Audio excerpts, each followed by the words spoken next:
actually played Ben Stark in the finals of that Grand Prix. We could see that repeat here as Chris, 1 win from top 8ing again. And Aaron Lewis on Gruul leads with a Forest and a Wasteland Viper. Yeah, remember, both these players have already won round 1 of their draft, but are going for a second one. Chris Fennell on a Rug strategy, Simic, Gruul hybrid. Yeah, it really looks like it's a true 3-color deck. He has his mana base is running 18 lands, at least 5 of every basic. Chris Fennell's first play is a Fire Fist Striker to Aaron Lewis's turn 2 green side Watcher. So Aaron Lewis looking like he's mono green, but at this point, yeah, with 3 forests and. Yeah, and it looks like he also opened a Clan Defiance. Sorry, that's actually a different pot. So looks like he opened a Clan Defiance in his hand. There is an Ember Beast from Chris. Yeah, looking at turn 3. The ability to block. Aaron Lewis needs a second color. He has a Madcap Skills and Clan Defiance in his hand. But if he hits that, and there we go. Yeah, Founder's Mountain. Totally, everything's been activated. Madcap Skills on the Armored Transport. Now that's one of the one of the better combos in the set. Yeah, exactly. So Armored Transport preventing all damage being dealt to it. It can't be blocked except by 2 or more creatures, and it's +3/+0. So it's a 5-power guy that is just not walking lava in axe. combat. Yeah. Fennell, his 3-color mana base catching up to him a little bit here. It seems like he has no other plays. His deck, it looks like it came out okay.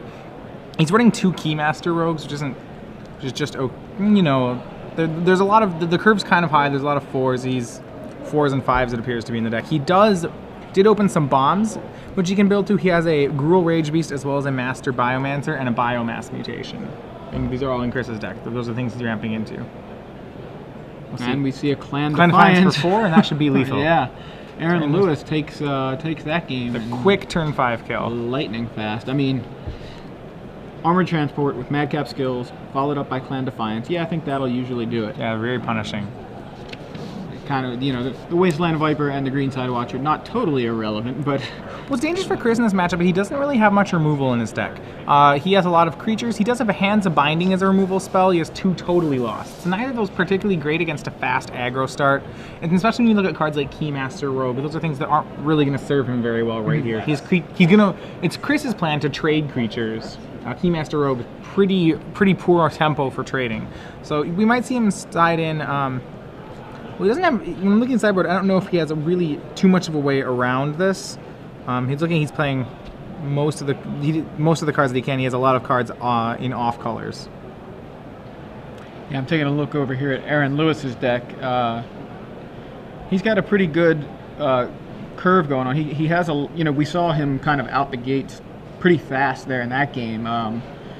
But he's got some fatties in here as well. He's got a copy of Ripscale Predator. He's got a Scorchwalker, also 2 copies of Towering Thunderfist. And those are all things that made the cut? Yes, these did make the cut. Okay. These actually are in the deck. He's got several Blood Rushers. He's got the Scorchwalker I mentioned. He's got a Skinbrand Goblin. He's got Slaughterhorn. 2 copies of Miming Slime. Yeah, and that's actually kind of really like. How many Madcap Skills does he have to go with that? Just 1, unfortunately. 1 copy of Madcap Skills. And that's one of those combos, you know, which is really just a great one. Even something as simple as Wasteland Viper, Madcap Skills, Miming Slime, you know, those cards work really well together. A Gruul Rage Beast on this side of the board as well. Aaron Lewis also has a Gruul Rage Beast. They could get in a fight with each other. Yeah, a pit fight, in fact. I don't think they need the pit fight, but no, they do it all on their own. In outside the pitch, they still fight. Chris, looks like he has. We're taking a little ice cream break, I think. Yep, they're just waiting for the go-ahead, and a really quick game 1 there. It was. Chris needs to recover with a little bit of ice cream. Chris, I remember actually in the GP Indy Top 8. I remember I was sitting next to Chris. Chris is known for being a very fast-paced player, as we saw in that game. Especially I remembered in the draft. The Top 8 draft was untimed. I remember recalling passing to Chris. I don't think he took more than 10 seconds on any pick for the entire draft. Just thinking, okay. Goes with his instinct. Yep. Which that's gonna be one of the things that can really be an advantage. Mm-hmm. A lot of times when you pace really fast, players will follow your pace. Right. I want to bring you back to the booth for a second. I think there's a judge call of sorts going on here. Okay, yeah, the judge calls on the other table, but we're gonna break for a second Okay. from the match. Yeah, that's something we were kind of talking about it a little while ago off camera. Yeah, how have you felt About- like that when someone just really starts playing really fast? Yeah, against a lot you? of times I don't realize that I've matched their pace until I've done it already and went, oh, geez, wait. What am I doing? Yeah. like I'm totally doing that. And, Do you find you play worse because of it? I think I probably do. Different times, if I catch it fast enough, I really hold up. I'm gonna stop here. Yeah, and, I can control my own pace. Yes, exactly. I don't need to be, racing here with all my decisions. So, but it is something that I think players should try to be aware of. I think because if you can notice that your opponent's dictating, playing at a certain pace and you're matching it, that maybe you should try to kind of Yeah, just make sure you're down. playing your own. That's by no means telling someone to slow play or anything, but yeah, Right, no, just make sure that you're playing at a pace that's comfortable for yourself. 'Cause the instinct is to match your opponent's play speed. Sometimes I imagine you probably also enter the game where if one player starts playing really slow, the other player will slow down to match it, and then that can be a really dangerous situation for both players involved. That's true. Interestingly, I think we were talking a little while ago with Mike about some pro tours, and we were talking about Willie Edel versus Jan Moritz Merkel, which was, I believe, Time Spiral Block. It was a limited top 8, and we were talking about how Merkel. It was his first pro tour, I believe. Yeah, he was really able to control the attitude of the match. Yeah, like he was kind of leaning forward. He was sitting on his legs, kind of leaning forward on the table. His cards were pretty much in the red zone. Like that was where he was playing. Was like his cards were taking up the entire red zone, and Willie Edel's cards kind of backed up. Merkel goes on to win that in 5 games. I'm going to have to go back and watch that match because I remember watching it at the time, and I don't think I've rewatched it since. But body language and just the way you sort of make your presence on the board felt. I don't think a lot of players really do that, but there's some, especially in that case, that example, Merkel and Brad Nelson. Known for kind of having a towering presence. A lot of players playing the aspect of the game that's outside the game really well. Yeah, it's interesting, and it's something that you kind of start to pick up on when you watch a lot of Magic. You start seeing how different players kind of interact with the physical space. And it's interesting. So these guys though are eating ice cream. Or at least one of them. They're the really casual pace. Yeah, I guess they're in a pretty good spot. No reason to stress. So They've already done pretty well at this point, even if they fall here. Yeah, so Fennell's really playing a value deck. All his creatures appear to be at 3 and 4. All right, so we got the game back underway. Turn 1 Sigil Tracer for Aaron Lewis. Yeah, Sigil Tracer, not a very exciting card, or Spire Tracer, sorry. Is it Spire? Oh, Spire. I called it, what did I call it? Signal. Sigil's the thing from, it's one of the Merfolk. It's a Merfolk guy. Yeah. Spire Tracer. And he opts to hold it back to possibly trade with Fire Fist Striker. Actually, 2 Spire Tracers made the main deck for Aaron Lewis, which I don't think is necessarily an endorsement of the card as much as it's he's playing every red-green card he drafted. Yeah, follows that up with Gyre Sage, and pass it back to Chris, who has his entire mana base online now. Yeah, that's going to be really 3 strong for Chris. I'm actually looking at Aaron's deck. It looked like he came up rather short of a deck. He's splashing white for Debtor's Pulpit and Assault Griffin. Yeah. And that's it, both players, it looks like this draft kind of wrecked up a little bit. I mean, these are the decks that won, and they're certainly stretching 3 colors for cards that are just mediocre. And after tanking a bit, Chris decides to play a Drakewing Crassus on turn 3 and pass back without attacking. No attacks yet from either player, but Chris's board certainly the more threatening. Tracer's going to get in here for 1. And there we have a Wasteland Viper not going to evolve the Gyre Sage. Yeah, so Aaron Lewis's board, a slew of a 1/1, a 1/2, and a 1/2. Drakewing Crassus swinging for 3. And he follows it up with an Ember Beast. So Chris Fennell's creature is just larger than Aaron Lewis's. We see another kind of small creature, a 2/1. That one will at least Dreamside evolve Watcher. the Gyre Sage. And then we see that splashed Assault Griffin in Aaron Lewis's hand. He also has a Towering Thunderfist and what appears to be a Homing Lightning. This side, just as while our last game was very one-sided, this one's going one-sided in the opposite direction. Yeah, Gyre Sage just got totally lost. Yeah, remember Chris Fennell also with the Rage Beast in his hand. So not only is he had on board, but he has, you know, a Windmill Slam card on top of it. Interestingly enough, Fire Fist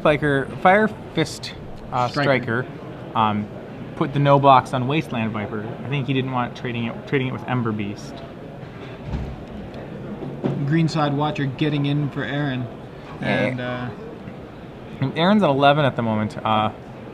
Fennell has a Biomass Mutation, a Rage Beast, and a Cloudfin Raptor in hand. Of those, you know, the Raptor kind of late to the game. But both the other ones capable of winning the game on their own. And actually that evasion of the Raptor threatens a fair amount of damage as Aaron goes to 8. Chris, with another land, can theoretically deal 8 damage right here. Boros Guildgate for Aaron.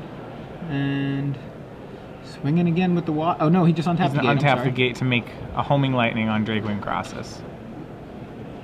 Yep, no answers there for Fennell, so he's going to let it die. So now I think Fennell's more on the Rage Beast plan. He's just going to, you know, here's land number 6, one more until game time. And he passes yeah. Pit fight off the top for Aaron Lewis. Little does he know there's going to be plenty of fighting coming up. So Assault Griffin into play. It's going to evolve Gyre Sage. And a swing, no swing from Aaron Lewis. Just a pass there, and Rust Scarab drawn by Chris Fennell. The great draw here, actually. Maybe not as good as a land, but very close. There's that Rust Scarab, a 4/5 for 5. When it becomes blocked, you destroy target artifact or enchantment. Yep. As long as Chris stays alive here and he's got a healthy 17, he should be able to easily pull out this game. And Cloudfin Raptor's going to get in a one-sided fight with an Assault Griffin, and he's going to lose that fight. Towering Thunderfist about to come down here this turn, I think. Yeah, with 3 damage by Assault Griffin, and then we will see Towering Thunderfist, and that'll evolve Gyre Sage again. But nonetheless, one more land for Chris Fennell, and this is going to be a very difficult game for Lewis to win. And there it is. And there we go. Mountain off the top. Roll Rage Beast. I'll start probably by fighting away the Assault Griffin would be my guess. Or if he fights off the Thunderfist, he can swing with Rust Scarab. That's also a real play, but he probably wouldn't want to. The Wasteland Viper is pretty powerful. Ghoul Rage Beast is 7 mana, obviously. 7 mana, 6/6. And it fights when it enters the battlefield. And then any creature that you play, actually any creature that enters the battlefield, not just that you play, has to fight something. Yeah, so everybody's fighting. It's Fight Club. No, only your creatures. They only have to enter under your control. I'm sorry, under your control. Yeah. Yeah, it takes down Assault Griffin. Gruul Rage Beast, I think one of the underrated cards in the set. A lot of people shy away from it because they kind of view it as, you know, a Primordial or like one of these, or an Adaphage, or just one of these giant drops. I think Rage Beast is really one of the best ones. Yeah, this is another one that I haven't seen in play yet. I mean, you'll see it's just devastating here. I'm going to see Frilled Oculus, and with the trigger on the stack, it's going to pump itself up to a 3/5. He's going to have it probably take down Gyre Sage. Yeah, goes with the Watcher. Gyre Sage. Oh, Gyre Sage actually is out of range. Yeah. Yep, fair enough. What is it, 2/4, 2/3, I mean?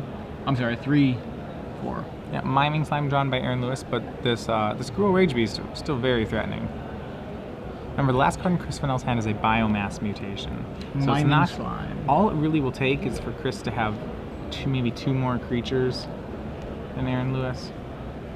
So Miming Slime from Aaron puts a 4/4 Ooze onto the battlefield using Towering Thunderfist's power, and that also evolves the Gyre Sage. Lewis's guys are being hard to fight down. He has a 4/4, another 4/4, a 4/5, and a 1/2 Death Touch. None of them are great targets for Rage Beast's ability right now.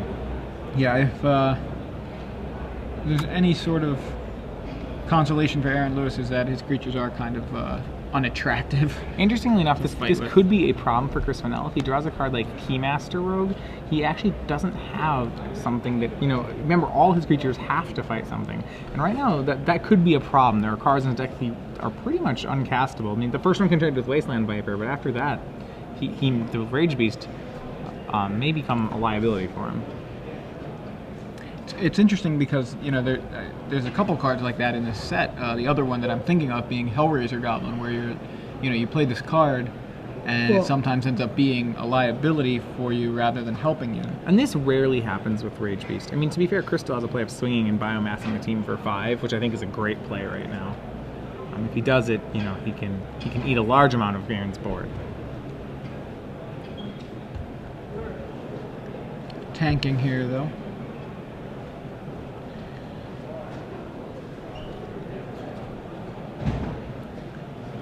Yeah, it's an interesting board today to be looking at. So, Aaron untaps. Draws Mountain. His hand is Forest Mountain. And he just has to pass back. Opts not to use the biomass mutation, and he has drawn, it looks like, can't see for a sec. Looks like Void Walk. Alright, so he's going to Void Walk the Gruul Rage Beast. He's going to Void Walk, exiling the token, and Encoding it onto the Gruul Rage Beast. Oh no, encoding it onto the Rust Scarab. right. So a fine kill spell there. Yeah, Void Walk, not usually a removal spell, usually only temporary, but in the case of a pretty big token, it's actually pretty sweet removal. Right. Pretty good job there. Gives Chris one more creature than Aaron Lewis, so if we get back to that situation, if Chris can untap and the board doesn't change, that the biomass mutation should be very strong here. Now it seems like he's trying to decide where to actually put that Void Walk. It looked like it was on the Rage Beast, then he moved to the Rust Scarab, now he's picked it back up again. Looks like he's deciding on the Rage Beast It now. seems like it's going to be unlikely that whatever creature he puts it on will connect, and they're going to Hands of Binding the Death Toucher. Oh, Hands of Binding connects with the Death Toucher and then encodes on the Rage Beast. So that Rage Beast What's getting interesting in here is that Aaron cannot afford to double block the Rage Beast, so he's going to have to chump the Rage Beast or get hit by it, both of which are really miserable options for him. Never mind the biomass mutation. This board is probably too strong for Aaron to deal with.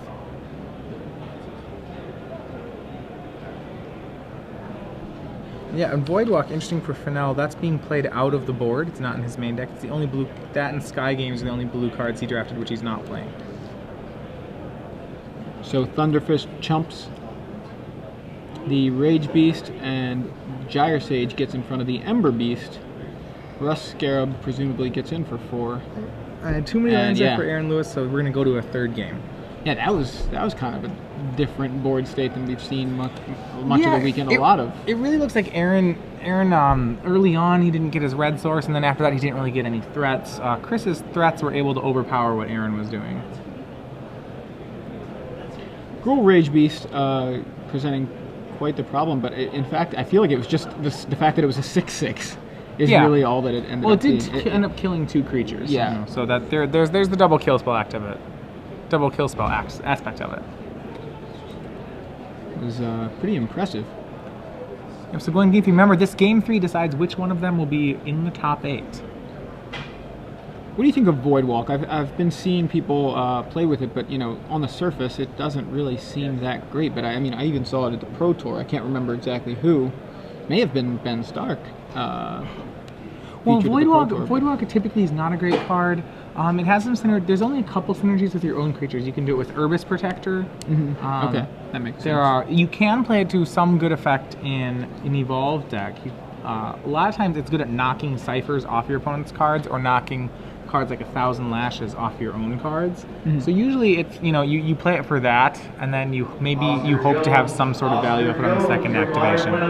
So you feel like it's more like a sideboard kind of thing, depending on what your opponent's playing. Yeah. If you don't really have much to take advantage of. It's definitely a card I don't like to main deck very often. He right here with Aaron Lewis saw game 1 off his Gruul opponent, which probably made him sideboarded in. I don't know if did he see a Miming Slime? He did. Oh, wait, game 1. Yeah, I'm not positive if he saw Miming Slime game 1. Yeah, I don't remember him seeing the Miming Slime. Yeah, I don't think Voidwalk's strong. I think it may be that he just simply prefers it to Keymaster Rogue in the matchup. So Aaron will be on the play. He has the Clan Defiance in his opening hand. And he leads on a mountain, Chris on a forest. And we're at draw go at this point of the game. Forest and 2-drop from Skimbrain Goblin. Yeah, now this time, remember, Rage Beast in Aaron Lewis's hand.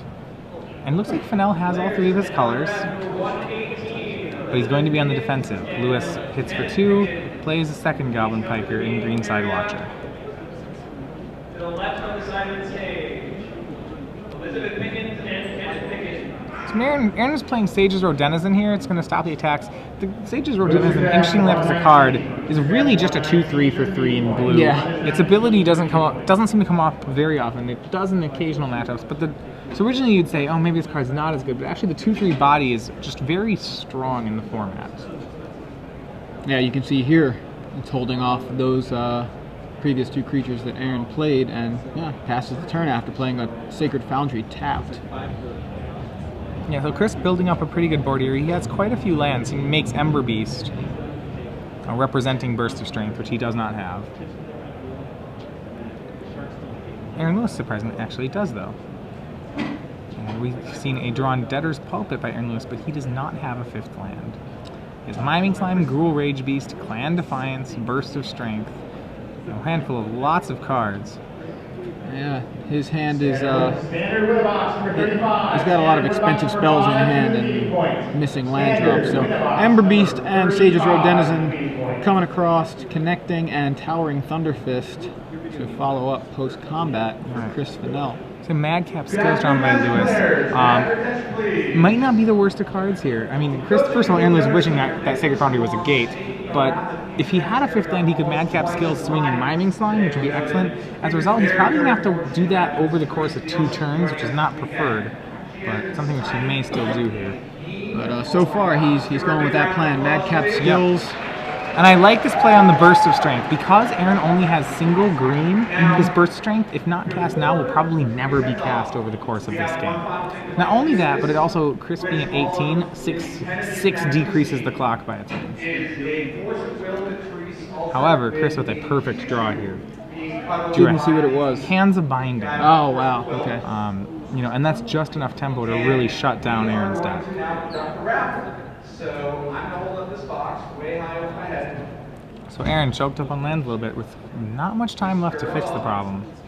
So Hands of Binding targets the Skinbrand Goblin, taps it, and looks like it's being encoded on the Towering Thunderfist. Yeah, interestingly enough, he chose not to tap the Greenside Watcher. So Greenside Watcher's going to go ahead and get in the way of the Thunderfist. Yeah, actually, sorry, the Goblin didn't attack last turn, right? The Goblin did attack. It attacked, but it untapped from Burst. Burst. But of untapped Speed. from Burst. Or Burst of Strength. Hey, there we go. Alright, so Aaron will opt to chump block here then. Thank you all very much once again. We really appreciate you. Chris just needs to make sure he doesn't take 2 more hits from the 6 power Enjoy the creature. rest of your turn. Yeah, he's So safe this turn. Yeah, from that's the, why the Hands of that's Binding. probably why he directly handsed it. Just And a makes- Slaughterhorn post-combat.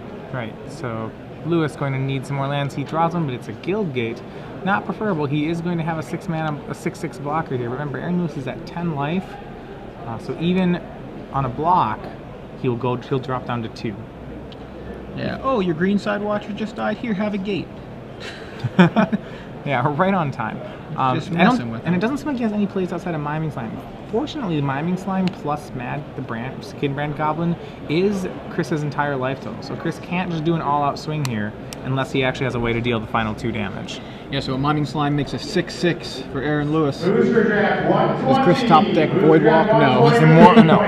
Warmind Infantry And a couple of lands. and a land, and I didn't see the 3rd card. Maybe it's just more I lands. think it was 2 lands. Again, it was fast. So I didn't quite get a good swing here, you know, if Lewis presumably blocks the 4/4, only puts Aaron. He's gonna do it. Puts Aaron Lewis down to 2. luck. Wow. Everybody in. The 6/6 jumps in front of the Towering Thunderfist. Warmind Infantry. And yeah, Aaron Lewis at 2. He's facing gotta down hope an that- untapped Warmind Infantry. He's dead right now to a removal spell if Aaron can draw one. And if it's a land, that's gonna be Debtor's Pulpit. That should be good enough. Yeah, so he can play the Debtor's Pulpit, tap Tap the, infantry and cross fingers that this swing is good. He's also going to Clan Defiance, Clan Warmind, Defiance. and Chris Fennell. There's a Yeah. land. Aaron Lewis in a tight one advances over Chris Fennell 2 games to 1. Entertainingly enough, Clan Defiance not necessary. Debtor's Pulpit actually enough to win it.